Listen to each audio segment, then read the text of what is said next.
The latest generation Mazda 6 has only been on sale since late 2012 and already it's come in for an update. New grille and bumper, new tail lights and some fresh details liven the look of what is essentially Mazda's flagship model. It's all about keeping it fresh. And keeping it fresh in the face of the competition. While sales of mid-sized cars have been dropping for a couple of years now, the competition is intense. Just recently there's been a new Ford Mondeo, a new Toyota Camry, a new Hyundai Sonata, and there's more on the way. Key to the 6's update is a fresh interior. It's cleaner and more elegant and gets an electronic handbrake to free up space. And the central touchscreen is higher on the dash and has more functionality. But there's one thing I don't like. This screen, it's a touchscreen. Well, at least it's a touchscreen part of the time. When you're stopped, once you're on the move, you've got to revert to the big knob down here, which just seems crazy. Why not have it touchscreen all the time? Plus, if you want to go changing radio stations, which I do quite a bit of, you go into the menu, dial up your favourite station, then it takes you back to the previous menu. So you've got to go back into that menu, dial up the next station, more menus, more buttons, more flicking. Just give me some programmable buttons. It's not that hard, people.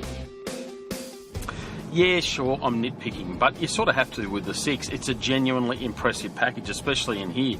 Really high quality feel to it all. It's elegant and also functional, so it all works really, really well.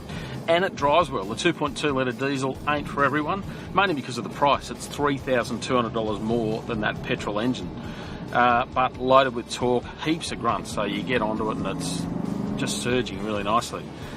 Really good for long distance touring, higher speeds, that sort of stuff. Works quite well, and it's really frugal. It's also a ripper through the corners. You've got 19-inch tyres which hang on nicely, feels really confident, and it rises to the challenge of some more engaging driving, a bit more enthusiasm. So all up, it's a pretty fun car. But it's not all roses. For years, Mazda's copped criticism for excessive tyre noise, and it's no different with this latest one.